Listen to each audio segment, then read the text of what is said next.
Back in this godforsaken game. Someone thumps their fist in the storage room door, stirring you from sleep with a jolt and a thud as you fall off the mattress. Scrambling to your feet, you step over to the door and swing it open wide. Mac Ranger, I need your help. It's at that moment that you look down to see Waddles swaddled in her arms, wearing a top hat and a small bow tie. Why is Waddles looking so dapper? He does look pretty dashing, doesn't he? Wait, we're not here to dish out compliments. There's an emergency. I love him. What the fuck is that? I love emergency. Mabel stares up at you with wide eyes, her little arms unmoving as Waddles attempts to wriggle free from her grasp. This kid's stronger than she looks.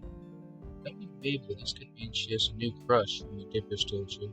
She's still deeply rooted in her boy-crazy phase. She desperately wants to wed Waddles to some unsuspecting critter outside. Waddles and Gompers are renewing their vows today, and I can't find Gompers to put his gown on. You gotta help me find him. You weren't actually expecting your second guest to be right. Okay, wait. Just calm down for a second. We have to find Gompers. The ceremony's in 20 minutes. Waddles wriggles himself free and runs down the hallway to freedom, ignoring Mabel's shriek of protest as she chases him. You're compelled to go back to bed, deciding this is almost definitely a dream, but jog after Mabel regardless. The fuck was that? You catch a sight of Mabel just as she leaps over Dipper, who's sitting on the floor with a large array of graph paper and chewed pencils. She runs to the back door, suspiciously open, after Waddles snorting himself, yelling at him not to lose his tie. Oh, Mabel, what's going on? Waddles? Wedding? Gompers? You're a little out of breath. Mabel is fast. Dipper smacks a hand on his forehead, dragging it down his face dramatically. Of course. She told me they're renewing vows or something? They got married last summer, but she misses the pizzazz of weddings. Dipper looks nonplussed. You can tell he's at least a little invested. You gonna help with her, whatever that was? I don't want to imagine this marriage thing. With that, you run past him. Dipper stutters of surprise growing fainter as you head outside.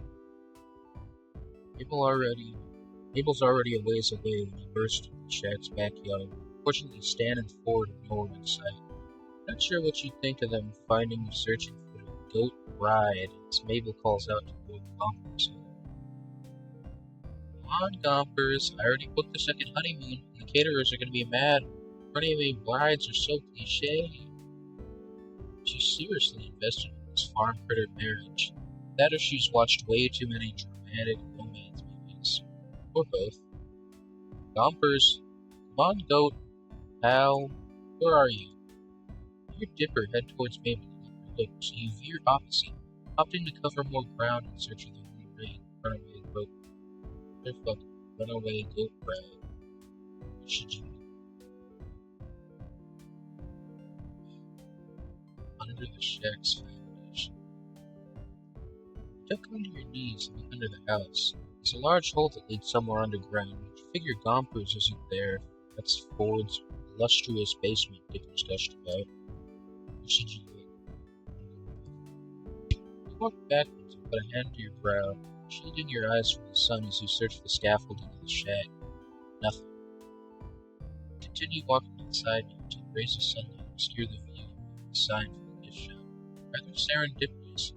A cloud glides overhead to block the sun, and you're able to look higher, seeing the misspelled lettering, various wear and tear in the roof. A small billy goat mentioning part of the weatherman. Wait. Hey, Mabel. Yeah? You point up to the roof of Gompers. Here comes the bride. Mabel shrieks. Gompers! Sprints into the gift shop, slamming the door so hard the open sign flips to close. There's silence for a moment, then something flips open on the roof. A small balcony, and Mabel pops out from underneath, climbing up onto the roof and attempting to kick Gompers down. There's a ladder up to that little balcony thing inside the gift shop. It's pretty cool for fireworks. Maple pulls a sandwich from her sleeve. You can't help but imagine what else she has up there. He waves it at Gomper's direction. He trots towards the balcony, hopping down to Mabel's lap, snatching the sandwich from her hand. She grabs the goat and heads back down the ladder to the gift shop. Oh, Gompers, can't get the pre-wedding jitters anymore.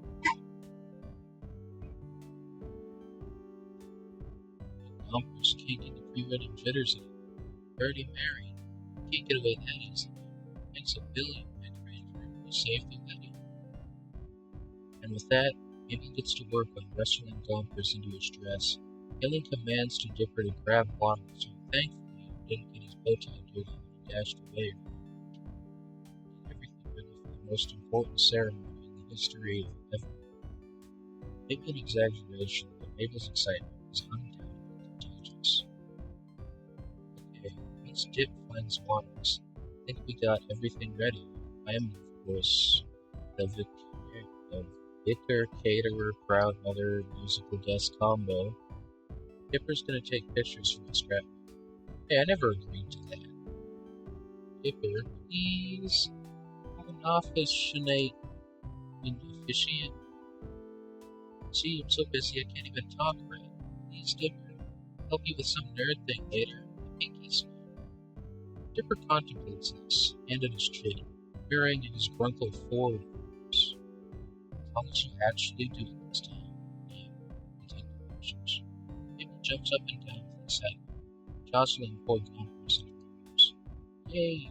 Thank you, Dipper, I owe you one. This is what the best brothers look like right here. Okay, I don't have to do that whole thing again. I'll get back to Waddles. Get back here. Okay, now we have that fixed. That means we have... Wait, Seuss left already. My ring bearer's gone. Oh no, what are we gonna do, Gompers? Gompers gives the intelligent answer of chewing on his bridle veil. I could ask him, but I don't know. Gomper chooses that moment to look into Mabel's eyes and bleat insistently. Mabel naturally takes this as a sign from goats. You're right, of course. It's a special day. Yeah. Mabel turns to him with pleading eyes.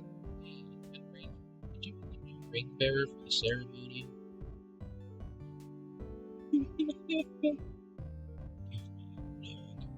Honor.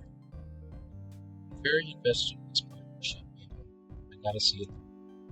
Mabel beams, obviously very pleased that you're taking this as seriously as she is. Can't be Ranger was going to show on the road for this wedding in the backyard. It still works. Mabel runs back to the house and you hear her thudding upstairs faster than a hungry Waddles. Gompers, thankfully, are still occupied by the half a sandwich Mabel stays put. He comes back soon after with a fluffy purple pillow and 2 clear sticks. After snapping the sticks in half, the glow sticks, he throws them into small bracelet-sized rings. They're so much more fun than rings. Plus, Waddles can put it on his tail to look super handsome. Waddles winks in agreement. His mad dash out of the house. He's lost his top out. Put your hands out, pull him up, get down here so you're not as tall. You can't put on the rings. You can't put the rings on each other if you're way over there. She's got a point. To your knees in the dirt, Mabel turns your hand to palm out, reverently placing the pillow and glow sticks atop them. Okay, Mabel, I'm here with the camera for the creature. Why are you on the ground? He gestured to the happy couple with a wide arc of your arm. They needed a ring bearer. Well, I guess they do. Mabel nods, small hands on her hips. She looks over the wedding scene and mumbles to herself, checking things off a mental checklist. Okay, I think we have... Wait, I forgot the flower petals. I'll be right back. And she's gone again, leaving you alone with a pig groom, a goat bride, and 2 glow-stick bands of matrimony. Matrimony? Anyways. Decide not to crack that pun on Dipper, who's examining his disposable camera. He pops the back open and sighs, smacking his hand to his forehead. This one's out of film. Must have been the one Mabel used at Candy's party. He looks up at you and shrugs. I'll go get one of my spares. Make sure those 2 don't go anywhere. Mabel will. Mabel. You haven't known Mabel as long as 2 months, but you understand it by now. You left alone in the backyard. A groom's pig, a bride goat, 2 glow sticks, and a broken disposable camera. But you'd love to say you're absolutely been in this situation before, but unfortunately have not. Really am very happy for you both, Waddles and Longhorns. Both animals turn to you, nonchalant, just chill guys, man, to the current state of events. I can't believe Mabel forgot the flower petals. Jeez. Let's just go to continue the one-sided conversation between human, goat, and pig. You hear 2 voices coming around from the house. 2 very familiar voices. Listen, Sixer, if you haven't gone over on the wobbly trunk, the gobble bonko's standing there. Has anybody ever told you? Anyone have freaked out the kid at the store? You needed stuff to fix my house after you got a car stuck in it? It's still my house, and besides, he was a fisherman who needed to know. You stand in around the corner, sitting on your heels next to Waddles and Gompers, furnishing a pillow and glow sticks in the dirt. 3 of you stare at each other in silence. Mabel needed a ring mirror for the wedding. So at that moment, Mabel kicks down the back door, runs to your side, and throws rose petals atop your head. Ta-da! You blow a rose petal off the tip of your nose and grin at Mabel. I think our bride and groom are ready to renew their vows, don't you? Mabel nods emphatically at you before turning to your grunkles, lighting up 100-watt smile. Yes, Grunkle Stan, Grunkle Ford, you guys got back just in time. Just like that, Mabel pushes Stan and Ford towards you and tugs their hands, and they sit across from you. Stan complains about his knees, and Ford asks Dipper exactly why the pig and the goat are betrayed. It's what you know at this point. It makes big. You sit cross-legged, a pillow and glow stick rings in your lap. Every so often, Mabel stifles a theatrical sob while a very green tear before she turns to you for words. How should the betrothed wear their rings since they don't have ring fingers? Just put them where you think they fit best.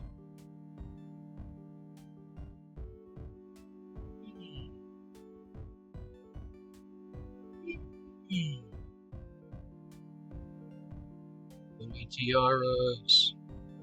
Stand and carefully place 1 ring atop each animal's head. Kings of Gravity Falls. Almost immediately after that, both of them shake their heads and the rings predictably fall off. Maybe not. Aw, they look cute like that though. Maybe gasps, bright eyes with an idea. Maybe I'll make them crowned so they can really be royalty. Oh, that's pretty good. Dipper reappears with a new cap. He throws more rose petals at him. He gets stuck in his fluffy hat and he rolls his eyes. He retaliates by taking a very close-up picture. The flash temporarily blinded. May save the film for the renewal events. I need plenty of pictures from my scrapbook. You owe me a new camera for this, man. He sounds annoyed. His fond sibling smile gives him away, and he starts taking pictures of the happy couple, getting odd angles as Mabel pushes him into silly poses. You step away from the scene and go back into the house. Make a ring rehearse thirsty word. Stand and Ford stop you before you make it to the door.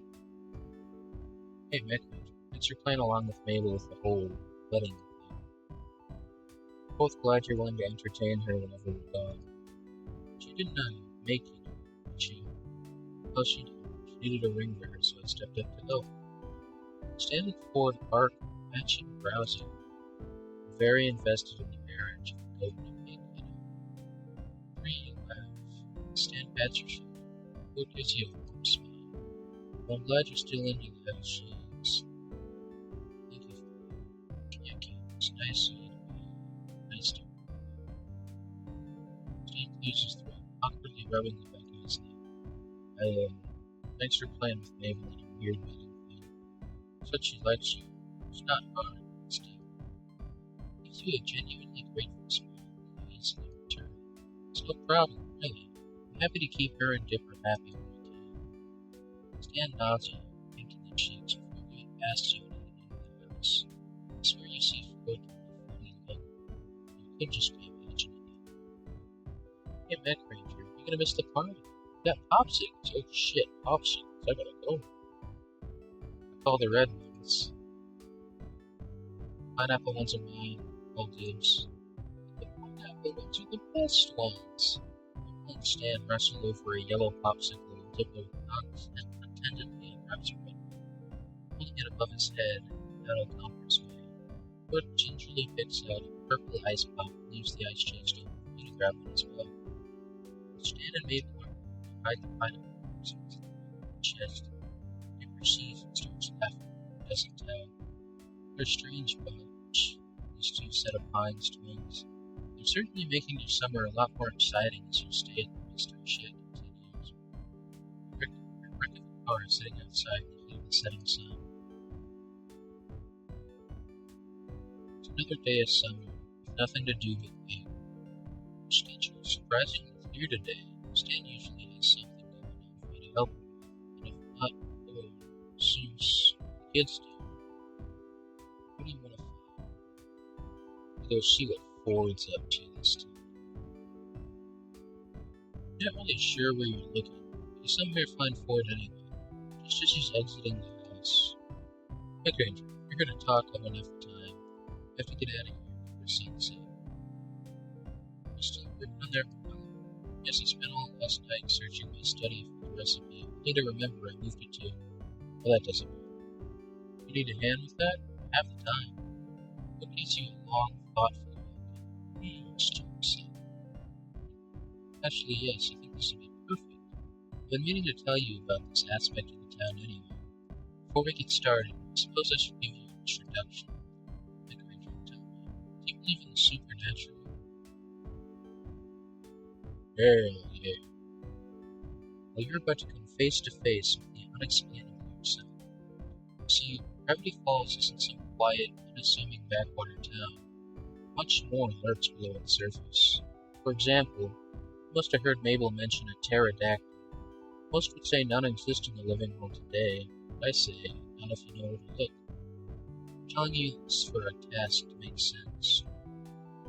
I'll tell you along the way. Luke pulls a pen and pad of paper from his coat, walking as he writes. Just as you're about to head out, he stops and smacks his hand to his face. Oh, shoot. 1 second. Ford hurries back to the house, realizing he forgot one important component to this adventure. Butterfly net. Before you get a chance to ask, he strides out ahead of you, obviously in no mind to tell you what it's for right yet. You walk past the shack and down a well-worn path through the trees surrounding the house, sunlight peeking between the pines. He double-checks whatever he scribbled onto his paper and tucks it back into one of his coats, seemingly in hidden pockets. He stops and turns to face you with a definitive nod. My recipe for repellent called for a sprig of lavender, 2 thin slices of ginseng, a drop of bat blood, a chunk of amber, 3.5 millimeters of ink. He pauses, staring down at the path of thought. Obviously, I already have all this component on hand, all except for one last ingredient. A single moth's wing. Oh, Mothman himself! Can't help you, he gasps. Hood glances at you. You think you see a hint of a smile before he turns back to the path and continues along. Anger moves over his hair. You see, Mothman is the very creature on that page that Waddle seems to fear. Easily a piece of itself should go away. Easily get to believe the box isn't familiar. I've already completed the repellent years ago if I had managed to collect that wing. It seemed too difficult. Oh, I just never got around to it. Besides, Mothman used to come batting this land out in the backyard. It seemed like such an innocent hobby that I never had the heart to chase it off. This brings Mabel and her kid to see some peace of mind. The time has come to finish this. Sunlight filters in through the trees, casting dappled shadows across Ford's coat as he leads in front of you. Silence and sea. You know so much about this stuff, Stanford. I study anomalies, anything unusual, strange, just plain weird. I began my research in this town because it was and remains a hotbed of paranormal activity. I made this exact trip years ago, though at the time I had no idea where I was going. It was just dumb luck when I managed to tail Mothman back to its cave from my backyard. Navigating the forest by moonlight is poetic, but not advisable. I made plenty of other discoveries as well. Fairies, to gnomes, to amalgams of creatures I've never meant to cross to. Ah, wait. Wood reaches into his pocket and pulls out the slightly crumpled pages able to be pushed into his hand holder, smoothing them out and shuffling them through. Take a look at those. Most definitive proof, just more definitive proof than just my word. You accept the pages from it, find that they're scanned pages from some sort of journal. It's just hard maybe to see. The cursive tells of Mothman, beard cubs, stamp fires, and more. More gestures to critics and fans. Detailed my discoveries in a series of research journals, many pages and lists. Stanley was keeping this.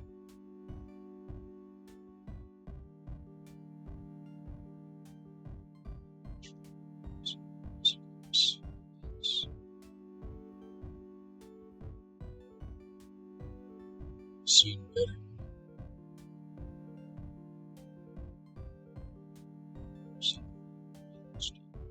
My work is now far better. I appreciate the compliment. Despite his understated words, he looked surprisingly pleased.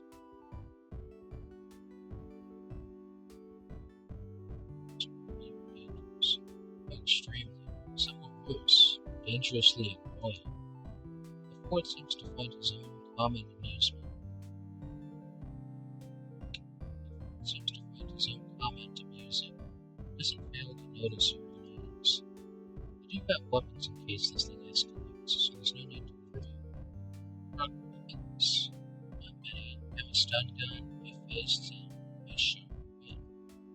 Feel safer and ready. Didn't bring the magnet. Thought it would be prudent to until I have the time to optimize it. See, I was trying to widen the area of magnetic influence. It's been a while since I last worked again. I needed to refamiliarize myself with its inner workings. My guess is I switched a wrong wire or two and instead narrowed the beam. I'd like to see how it works sometime. Really? No, if you're interested in devices like that, my old research colleague Fiddleford would have shown you. Was the engineering genius.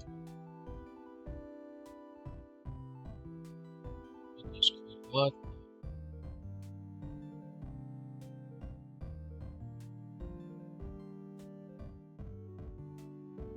Focusing on running with Hobble, a rare specimen that was since steered so if you want to see it in person, I'm sure it wouldn't hurt to walk into that situation again for the sake of education.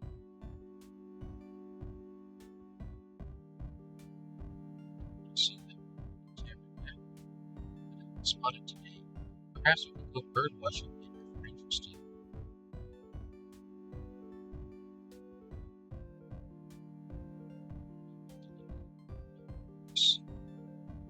Places have rats, mice, or insects as house pets. House pests.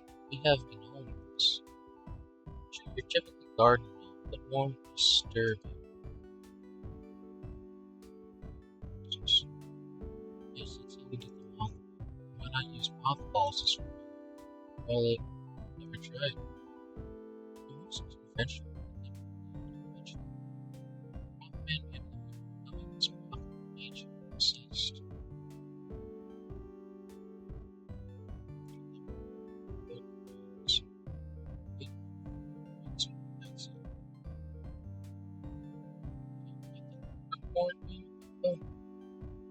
Sounds disconcerting, doesn't it? I released them in my house by accident and found eyeballs used in suspected places for months. The guests chose not to comment on my choice of house decor. Bats. Giant fruit bats, actually. They're among the first to teach me not to judge a creature by interpretation. only realized they were harmless once I'd been bitten. Well, that sounds pretty bad. It actually healed quite fast. I attribute that to the health goals I would soon after.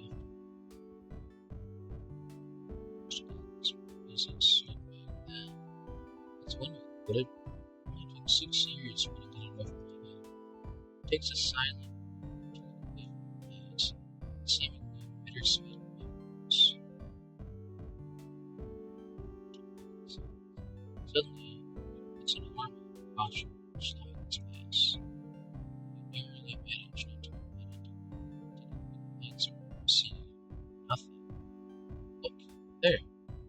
You see what looks like a bundled up plaid shirt moving along the forest floor. It's on a neighbor's tent. It's like platypus. Does that bury the platypus? Another way out here. What do you mean platypus? Shakes his head. And what I said. It's a platypus. Platypus. Oh, fuck off. Ford moves into a crouch, stays at a respectable distance, following the small creature. We watch him. After a moment, mimic his actions. Ford's giving the creature a bright smile. First of its kind in the scene since leaving Maple and Shake. Cute reflection. Now one of my favorite patterns too. The motions for you to move forward no distance is maintaining.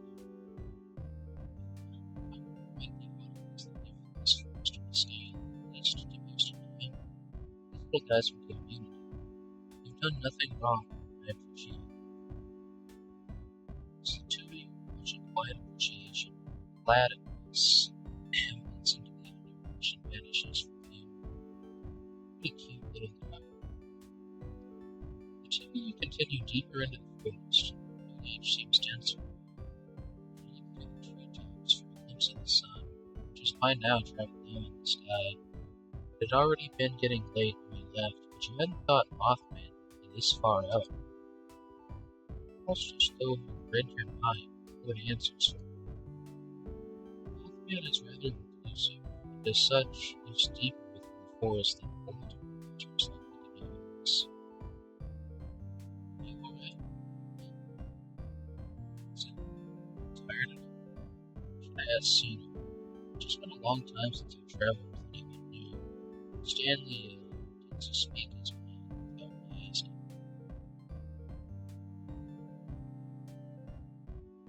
I'm fine, says Mom. Glad to hear it. Instead, have some time until sunset. Let's wait here in the meantime. Such a different fun. Saving my niece's pet from possible danger? No. And what about trips like these? Research?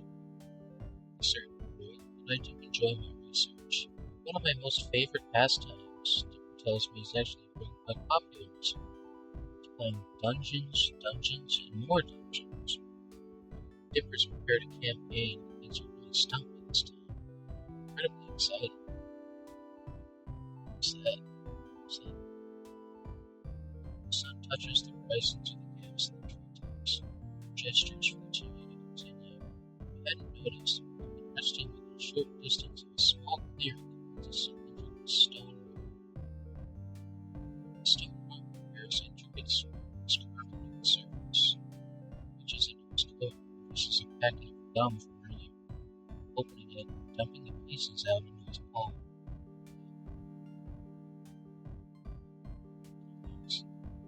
Sure, why you came all the way up here to unwrap gum at sunset. Decline to stick the gum. What puts the remaining gum in his complete wrist pocket? He unwraps the now empty gum package and realizes a small piece of parchment. Hold it up to check its lining. He smooths it out against the stone, bringing it under the deep orange red light of the sunset. He stepped closer to look over Ford's shoulder. The parchment holds a detailed drawing of the squares carved into the stone, documenting every crack on the surface.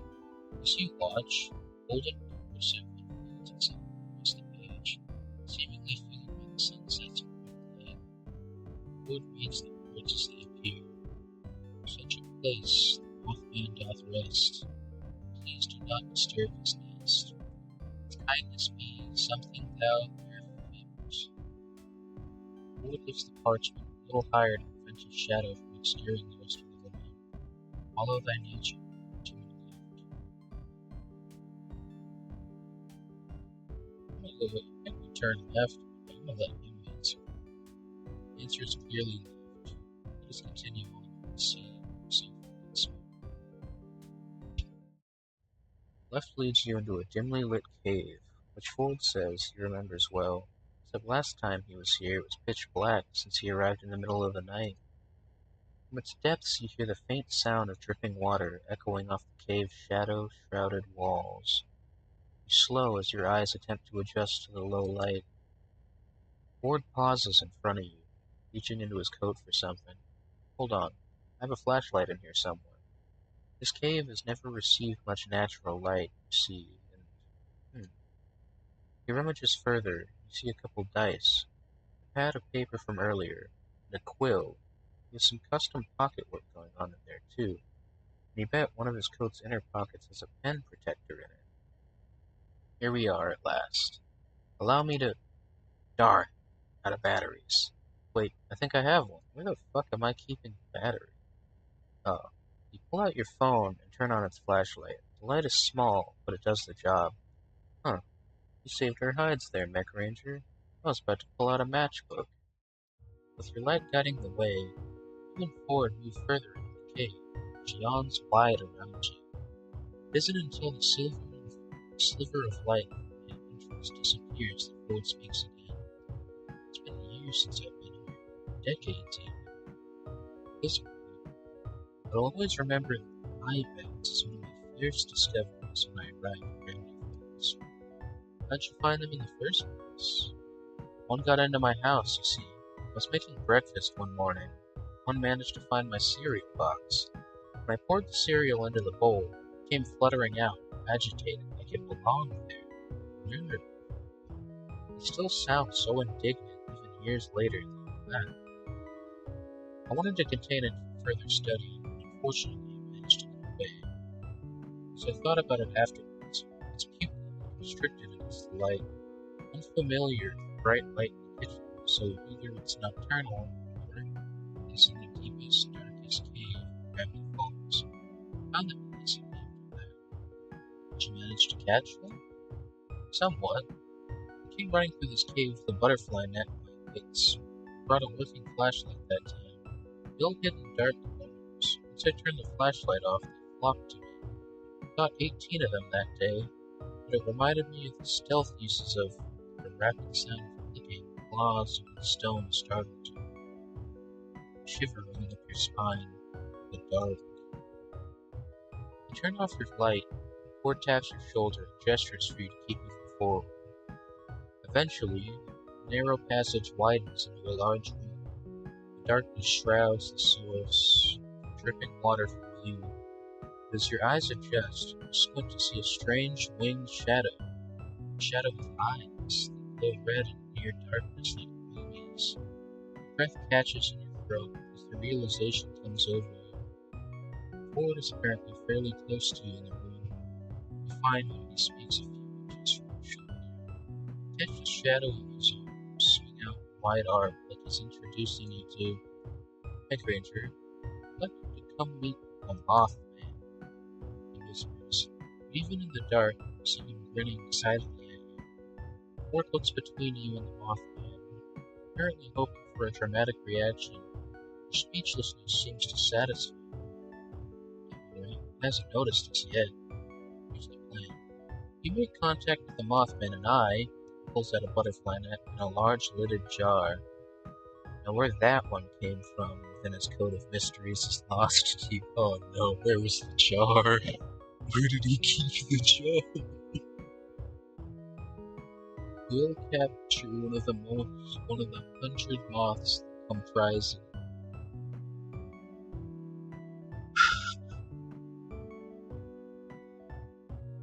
It's a little dangerous. As long as you stick with me, no harm will come to you. Trust me. Remember, when just a light touches enough, steel yourself, waiting for it so He waves his hand to coax you forward, then it's up to you to decide how to make contact.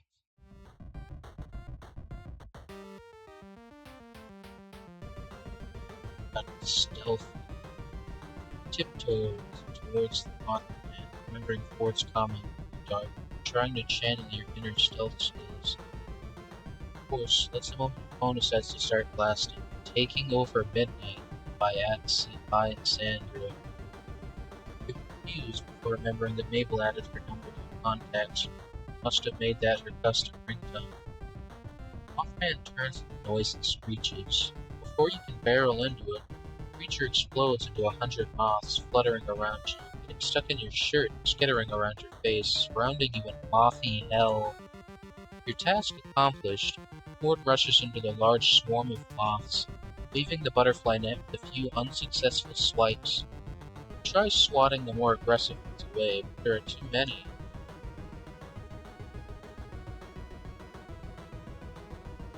The light. You grab your phone and quickly switch the light on, running to Ford's side, holding it up high. You can attempt to call them over, despite knowing they don't respond to sound. Before long, they all crowd around the phone. The sight of the light flickering and reflecting off of so many small wings was somewhat captivating if you hadn't just been in the midst of them. Ford puts the butterfly jar and carefully scoops one of the moths up. That could have gone better, but we succeeded nonetheless. As Ford pockets the jar, turn off the light. With no light and no threat to focus on, the cloud disperses. That was amazing. Ford laughs, brushing dust and dirt off his trench coat. You could say that. Our completed repellent is within sight. Let's head back. Ford turns to leave the cave, looks calm and content. You, on the other hand, are buzzing with energy under an adrenaline rush. Did you go for a high five? Hell yeah! Oh god. You raise your hand in a universally understood offer of a high five. Ford pauses and grins, high-fiving you, or rather sits. When you and Ford finally reach the cave entrance, you find the forest that you left in dying light is now awash with a silvery glow. A gap between the leaves overhead provides a view of the night sky, along with long strings of stars. A few more steps and the Milky Way comes into view, as if a tear across the fabric of the sky. Ford notices you looking. See something? The pterodactyl doesn't usually come out this late. Being a prehistoric creature, his behavior is rather unpredictable. I've never seen the Milky Way in person. It looks amazing. Isn't it? It's remarkable that you can see without light pollution from the city. On the outskirts of town, you can see a good portion of the Milky Way every night. You stare up at the sky in a comfortable silence for a few more moments. The quiet of the forest settles in, along with the distant sound of flowing water. You find yourself surprisingly glad that Ford had accidentally pulled you here. This is one of the moments you get to experience. Out of the corner of your eye, you swear you see Ford looking at you instead of up. When you tilt your head back down, his attention is elsewhere. Eventually, the two of you come to a wordless mutual agreement to continue on, and you're walking again. Show me the other creatures that live here sometime. I'm glad you said so. When you look over, you find that Ford looks pleasantly surprised to hear it. His chest puffs out with pride. Of course. Maybe we'll even get a spot to hide behind. Tag along with Dipper when he next visits the Malta Bear. What?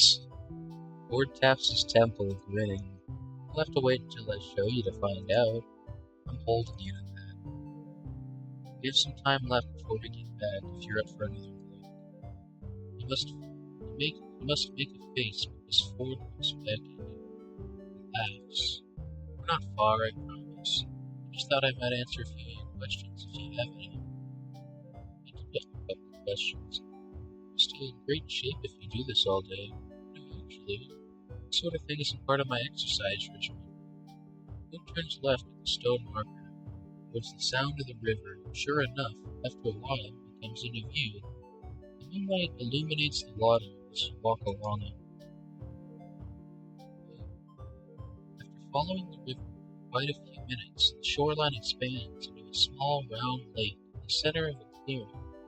Overhanging it is a large flat rock, the kind that can be used as a less than effective diving board in times of emergency. The emergency being that one just had to jump into the lake.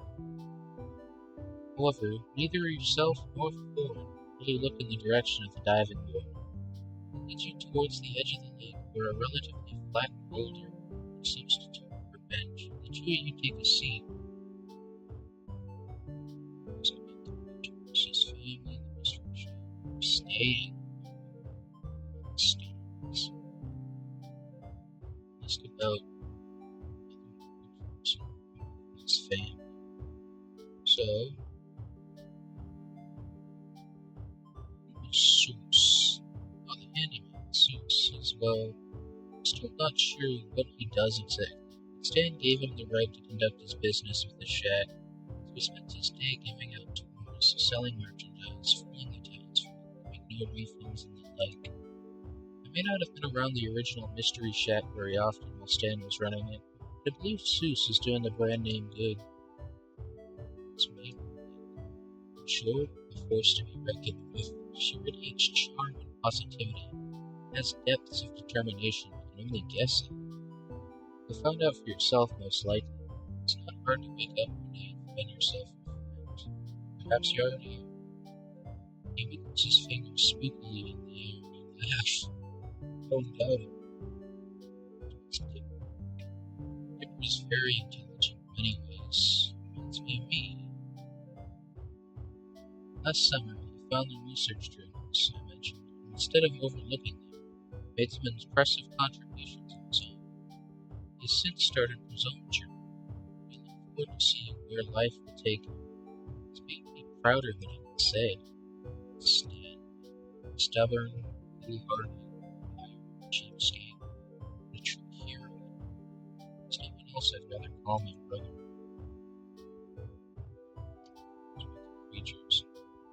He said to wait, and I at least get a preview of what I'd be getting into. I'm not content to live to discover yourself. Well, has anyone told you about the Gobblewonker? Snort, taken aback by the name. But compose yourself before it simply raises an eyebrow. I don't think so. Tourist guide. Does he seem to read my letters? Wood mutters to himself something about updating the tourist guide. It's not dangerous. He sighs with frustration and reserve rocks. He soon lightens up with the prospect of getting to introduce you to another strange creature. Well, the Gobblewonker is a large sea creature that lives in this very lake. One could say it's our version of the Loch Ness monster. My old research assistant apparently saw it at some point. He said it was large, gray, and scaly, with a long neck like a giraffe. I've had any one sightings yet, have you? It's only been 24 hours, but my own first encounter with the strange occurred shortly after my arrival as well. Maybe. I saw Mabel stick kitten-shaped stickers all over her face here today. That must count for something, right? Ford laughs. Be sure to write that anomaly down when you get back to the shack. Yes, the Mystery Shack used to be my house once upon a time, and now it's a tourist trap. I'm glad for it. It's I just wish it would show a fanning age in the senses. The stars. Ask Ford if he has a favorite constellation. His answer comes faster than he expected. Orion and Ursa Major, without a doubt. I mean, I don't know any of these type of stars. So in a sense, they're all your favorites. Are you really okay with me staying here?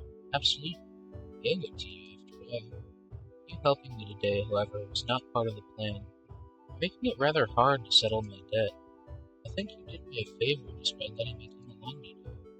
To me, you share a smile. Ford looks out across the lake and out. Mick Ranger, I have to admit, I didn't want to take you with me earlier today. I thought it'd be putting myself in an uncomfortable social situation. So did you. did well out there. The tourists could handle the kind of task we just completed. This had the potential to cause disasters. But find out it's Mothman, easily a 3% success rate. Sometimes the more Ford speaks, the less reassured you feel. Reflecting some distant unease, smile. Two you sit, another moment of quiet.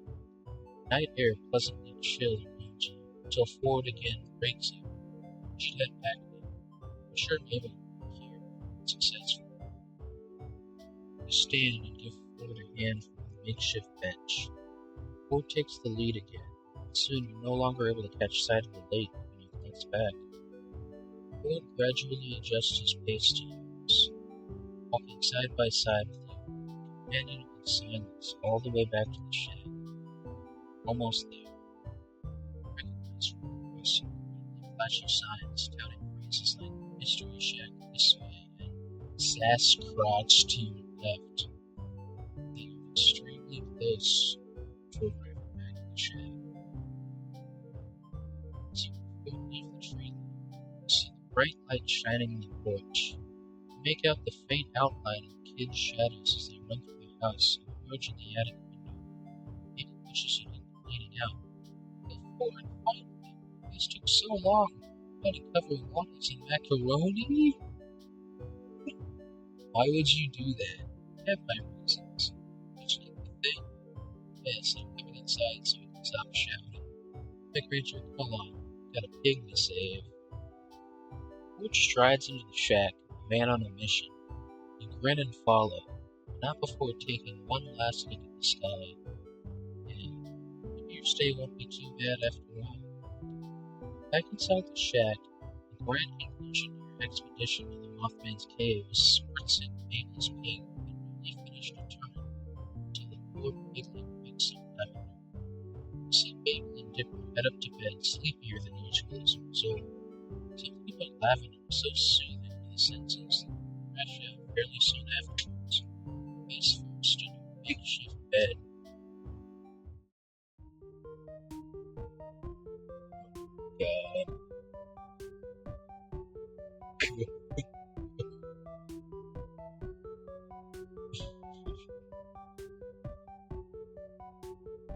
God.